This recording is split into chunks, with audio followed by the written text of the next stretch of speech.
जिंदगी किस वक्त अपना रुख बदल लेगी ये कोई नहीं जानता। कब फूलों से भरी बगिया उजड़ के खाक हो जाएगी कोई नहीं जानता।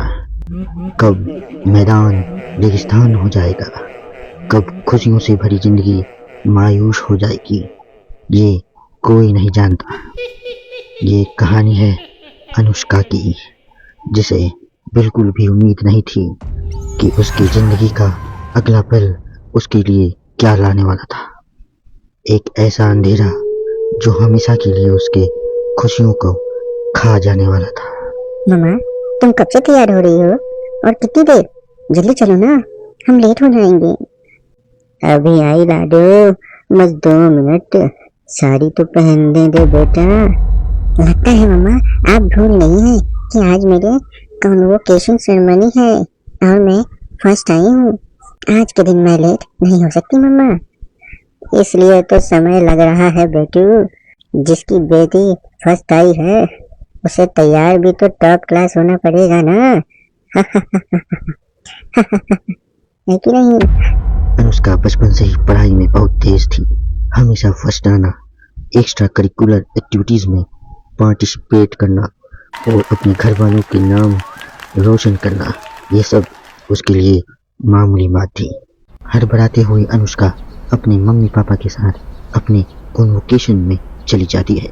आई must say Mr and Mrs Singh, you are very lucky जो आपके घर इतनी तेज और होनहार लड़की पैदा हुई है, वरना इस उम्र में तो अक्सर लड़के लड़कियां भटक जाते हैं। पर अनुष्का दिन रात अपने पढ़ाई में लगी रही और आज उसने हमारे कॉलेज का नाम पूरे स्टेट में रोशन किया है। स्टेज पे जाकर अनुष्का अपनी डिग्री लेती है।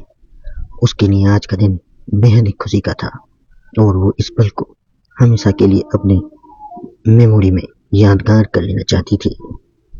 चारों तरफ खुशी का माहौल था। तभी अनुष्का की फ्रेंड्स उसके पास आती हैं। अनुष्का, इस बार तो हमें पार्टी चाहिए। हर बार तो बच के निकल जाती है। अरे कौन सी मेरी जॉब लग गई है, इतनी भी बड़ी बात नहीं हुई है। अब बस कैम्ब्रिज यूनिवर्सिटी में एडमिशन हो जाए तब पार्टी पक्की। तुम लोग बेटा इसकी बात रहने दो, मैं दूंगी पार्टी। आफ्टर ऑल कॉलेज की डिग्री मिल गई है मेरी प्यारी बेटी को, अब वो ग्रेजुएट है। तो आज रात को मेरे घर पे पार्टी रहेगी और बेटा आप सभी को आना है। रात को सभी पार्टी में आते हैं, सभी बच्चे नाच कूद रहे होते हैं। तभी अनुष्का खिड़की पर जाकर बाहर देखती है, जहां सामने की घर के छत पे बैठी एक औरत उसे लगातार घूरे जा रही थी। ये मिस्टर शर्मा के घर में ये औरत कौन है? वो तो अकेले रहते हैं। तभी वहाँ उसकी एक फ्रेंड आ जाती है। अरे तू यहाँ रात को बाहर तारे देख रही है क्या? चल ना, सब कितने एंजॉय कर रहे हैं। वो अपनी फ्रेंड के साथ चली तो जाती है, पर उसे बहुत अजीब महसूस होने लगता है, मानो कोई बहुत पुराना दुख उसको याद आ गया हो। ये अचानक मुझे रोने का मन क्यों कर रहा है? और ये स्मेल कहाँ से आ रही है? मम्मा, मम्मा, लगता है कोई पार्टी में नॉन वेज ले आया है। अरे क्या बोल रही हो? सबको पता है कि तुम्हारी फैमिली वेजिटेरियन है। तो ये सड़ी हुई मछलियों का गंध कहाँ से आ रहा है? क्या मजाक है?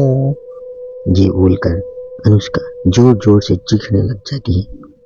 ये सब सुनकर वहां पे उसके पापा आ जाते हैं। ड्रामा मत करो अनुष्का, बस यही सब करने से मैं पार्टी पसंद नहीं करता। चलो जाओ जाओ अपने कमरे में। सभी अपने अपने घर चले जाते हैं और इसके बाद अनुष्का का बिहेवियर और भी ज्यादा खराब होने लगता है। रात को अचानक 3 बजे उठकर वो दीवारों से बात करने लगती है। उसकी आवाज सुनकर उसकी माँ भागती हुई आती है। अरे बेटा, इतनी रात को तुम यहाँ पे क्या कर रही हो और दीवार को देखकर किससे बात कर रही हो बेटू? सोना, कोई नहीं है यहाँ पे। अनुष्का की माँ उसको अपने सीने से लगा लेती है। उसका शरीर एकदम गर्म था। उसकी माँ ये सब देखकर सोच में पड़ जाती है। आज तक मेरी बच्ची ने ऐसा बिल्कुल भी बिहेव नहीं किया, आज क्या हो गया है इसे? शाम तक तो बिल्कुल ठीक थी, अब अचानक से इतना तेज बुखार आ गया है इसे। हे भगवान, ये क्या हो रहा है? अनुष्का की माँ